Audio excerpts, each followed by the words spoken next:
پیارے آقا صلی اللہ تعالیٰ علیہ وسلم کے پیارے دیوانوں،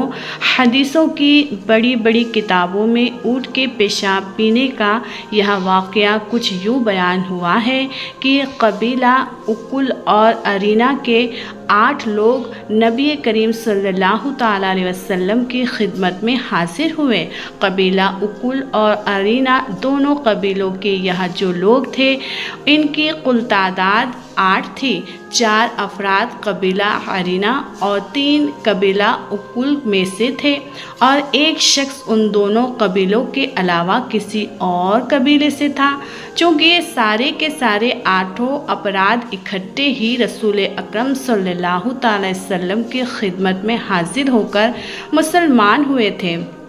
اس لیے کسی حدیث میں انہیں اکل قبیلے کے افراد کہا گیا ہے، تو کسی میں ارینا کے اور کسی میں اکل اور ارینا دونوں سے کے کہا گیا ہے، کیونکہ یہ لوگ دوسرے علاقوں سے آئے تھے، اسی لیے انہیں صفا مسجد نبوی میں ٹھہرایا گیا تھا۔ یہاں مدینہ کی آب و ہوا انہیں راس نہ آئی اور یہاں سب بیمار پڑ گئے، بلکہ کچھ روایات میں آتا ہے کہ ان کے بدن پہلے سے ہی کمزور تھے اور وہ بیماری کا شکار تھے، لیکن مدینہ منورہ میں کچھ دن رہنے سے ان کی بیماری میں اور زیادہ اضافہ ہو گیا۔ پھر انہوں نے ایک دن آ کر رسول اکرم صلی اللہ تعالی وسلم سے کہا کہ اللہ عز و جل کے نبی صلی اللہ تعالی علیہ وآلہ وسلم، ہم لوگ پشو رکھتے تھے، کھیت وغیرہ ہمارے پاس تھے نہیں، اسی لیے ہم صرف دودھ پر بسیر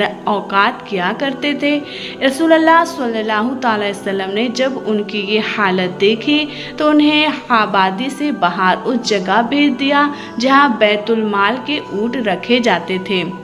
حضور صلی اللہ تعالیٰ علیہ وسلم نے انہیں اونٹوں کا دودھ اور پیشاب استعمال کرنے کی ہدایت فرمائی، لہٰذا اب لوگ حضور صلی اللہ تعالیٰ علیہ وسلم کے چرواہے کے پاس چلے گئے اور اونٹوں کا دودھ اور پیشاب پینے لگے۔ جب وہاں تندرست ہو گئے تو یہاں 8 لوگ وہاں سے اونٹوں کو ہانک کر بھگانے لگے۔ وہاں کے مسلمان چرواہے نے جب ان کو ایسا کرتے دیکھا تو ان کو روکنے کی بھرپور کوشش کی۔ اس پر ان لوگوں نے اس چرواہے کے ہاتھ پاؤں کاٹ دیے اور اس کی زبان اور آنکھ میں گرم سلاخیں ڈال دی، جس سے انہوں نے شہادت پائی۔ حضور پرنوش صلی اللہ تعالیٰ علیہ وسلم کو جب اس خبر کا علم ہوا تو آپ نے انہیں تلاش کرنے کے لیے لوگوں کو بھیجا۔ جب انہوں نے تلاش کر کے لایا گیا تو حضور صلی اللہ تعالیٰ علیہ وسلم کے حکم سے ان کے بھی ہاتھ اور پاؤں کاٹ دیے گئے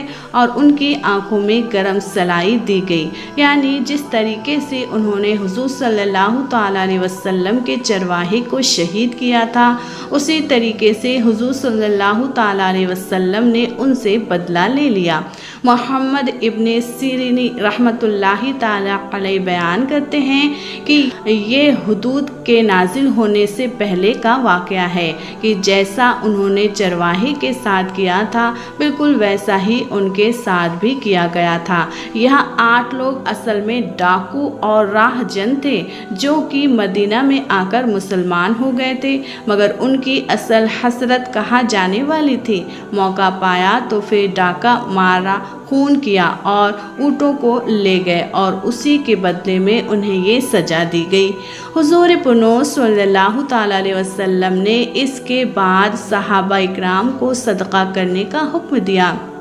اور مسئلہ یعنی مقتول کی لاش بگاڑنا اور تکلیف دے کر اسے قتل کرنے سے منع فرمایا۔ پیارے آقا صلی اللہ تعالیٰ علیہ وسلم کے پیارے دیوانوں، اب آپ لوگوں کو اونٹ کے پیشاب پینے کی حکمت تو واضح کر دوں کہ یہ وہ ڈاکو پیٹ یا پھوڑے میں پانی بھرنے والی بیماری میں مبتلا تھے، اسی لیے حضور صلی اللہ تعالیٰ علیہ وسلم نے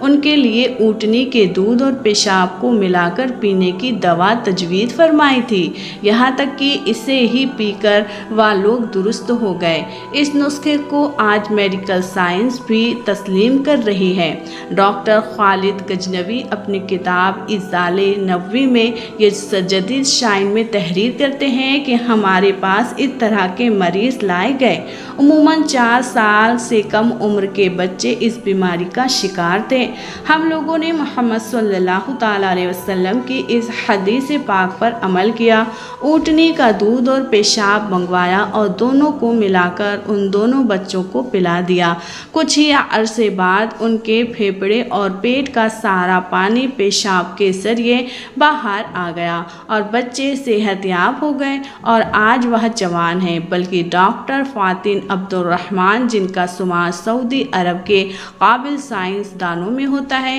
وہ میڈیکل ڈاکٹر تو نہیں ہیں، لیکن اسی عادی سے متاثر ہو کر انہوں نے اس پر ریسرچ کا کام شروع کیا اور اونٹنی کے دودھ اور پیشاب کو ملا کر کینسر سے متاثر مریضوں کو پلایا۔ انہوں نے لیب کے اندر اپنے تجربہ اور ریسرچ کو 7 سال تک جاری رکھا اور معلوم کیا کہ اونٹ کے پیشاب میں موجود نانو ذرات کامیابی کے ساتھ کینسر کی خلیات پر حملہ ور ہوتے ہیں اور اس دوا کا معیار انٹرنیشنل کینسر انسٹیٹیوٹ کی شرطوں کو پورا کرتا ہے۔ انہوں نے کہا ہے کہ ہم نے اپنے کیپسول میں اور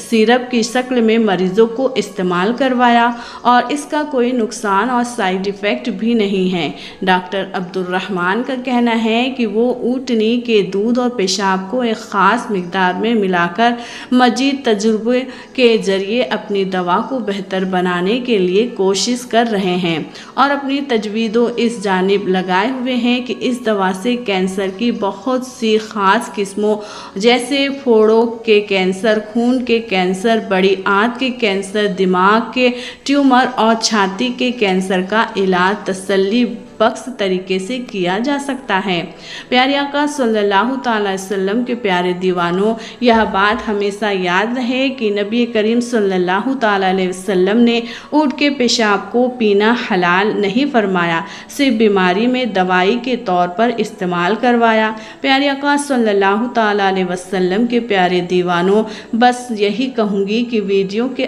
آغاز میں جو ڈاکیوں کا واقعہ ہوا آپ کو بتایا گیا، اس کو مد نظر رکھ کر اور اس حدیث کو ثبوت مانتے ہوئے کچھ علماء اونٹ کے پیشاب پینے کو جائز کہتے ہیں، جبکہ اکثر فقہا اور احناف کے نزدیک اونٹ سمیت تمام جانوروں کا پیشاب انسانوں کے پیشاب کی طرح ناپاک ہے اور اس کا پینا نہیں ہے، کیونکہ اور دوسری صحیح مبارک حدیثوں سے معلوم ہوتا ہے کہ اکثر قبر کا عذاب پیشاب کی وجہ سے ہوتا ہے۔ لیکن پھر بھی حدیث میں نبی کریم صلی اللہ تعالیٰ علیہ وسلم نے قبیلہ اکل اور ارینہ کے لوگوں کو اونٹ کا پیشاب پینا تجویز کیے تھے۔ ان کے مختلف وجوہات بیان کی گئی ہے۔ ایک تو یہ ہے کہ رسول اللہ صلی اللہ تعالیٰ علیہ وسلم نے اونٹ کا پیشاب پینا تجویز نہیں فرمایا تھا، بلکہ استعمال کا ذکر فرمایا تھا، اور یا خار بھی نہیں، بہار کا استعمال بھی ہو سکتا ہے۔ چنانچہ کچھ راویوں نے اونٹ کے پیشاب کو استعمال کا مطلب پینا سمجھا تو کچھ روایت میں پینے کا ذکر کر دیا، یا پھر اس قبیلے کے لوگوں نے سمجھا کہ پینا مراد ہے تو انہوں نے اونٹ کا پیشاب پی لیا۔ دوسرا یہ کہ اگر یہ تسلیم بھی کر لیا جائے کہ رسول اللہ صلی اللہ تعالی وسلم نے انہیں اونٹ کا پیشاب پینے کا ہی فرمایا تھا تو اس کی وجہ یہ تھی کہ رسول اللہ صلی اللہ تعالی علیہ وسلم کو